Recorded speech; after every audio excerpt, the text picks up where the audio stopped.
జనవరి 13 నుంచి కోట్లాది మంది భక్తులు పుణ్య స్నానాల ఆచరణతో యావత్ ప్రపంచాన్ని తన వైపు తిప్పుకున్న ఉత్తరప్రదేశ్లోని ప్రయాగ్రాజ్ మహాకుంభమేళాలో తెలుగువారు అందిస్తున్న ఆతిథ్యం ప్రశంసలు అందుకుంటోంది.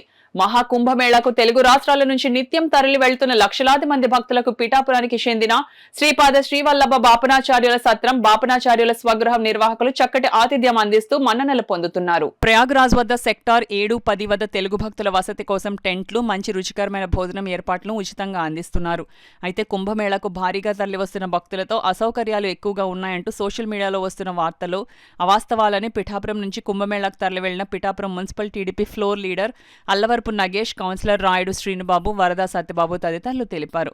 అక్కడి అనుభవాలను వారు పంచుకున్నారు. శ్రీవల్లభ స్వామి పల్లకి బాపనార్ స్వగృహం శ్రీపాద శ్రీవల్లభ బాపనార్ల దేవాలయం నుండి బయలుదేరి దేశవ్యాప్తంగా అనేక క్షేత్రాలను అనుసంధానం చేసుకుంటూ ఆ స్వామివారి పల్లకి ప్రస్తుతం కుంభమేళాకు రావడమే కాకుండా ఈ బాపనార్ స్వగృహం పిఠాపురం నుండి మరియు శ్రీపాద శ్రీవల్లభ స్వామి అంతర్ధానమైన కురుపురం శ్రీ సాయాశ్రం వారు కలిపి ఇక్కడ వచ్చే భక్తులకు అన్న సమారాధన, మళ్ళీ వసతి ఏర్పాట్లతో పాటు ప్రతిరోజు శ్రీపాద శ్రీవల్లభ స్వామి పల్లకి గంగాహారతి, సిద్ధమంగళ సూత్ర పారాయణం జరుగుతున్నాయి.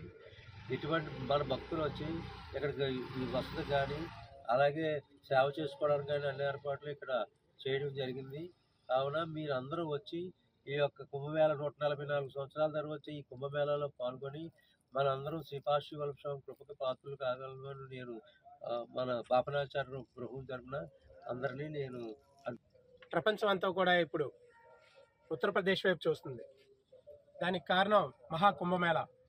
144 సంవత్సరాలకు ఒకసారి వచ్చేటటువంటి ఈ మహాకుంభమేళ మన పూర్వీకుల దగ్గర నుంచి చూసుకుంటే 3 తరాలకు ఒకసారి అది చూడడం జరుగుతుంది.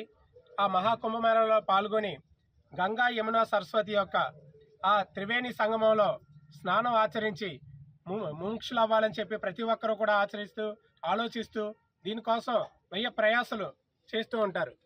ప్రస్తుతం ఉన్నటువంటి పరిస్థితులు మహాకుంభమేళా దగ్గర మనకి పిఠాపురం సంబంధించినటువంటి శ్రీ బాపనాచార్యుల స్వగృహం నుండి రమణ గారు, అలాగే రామరాజు గారు, అలాగే కురుపురం ఆశ్రమం, ఛాయ ఆశ్రమం నుండి వీళ్ళందరూ కూడా కలిసి ఇక్కడ వేలాది మందికి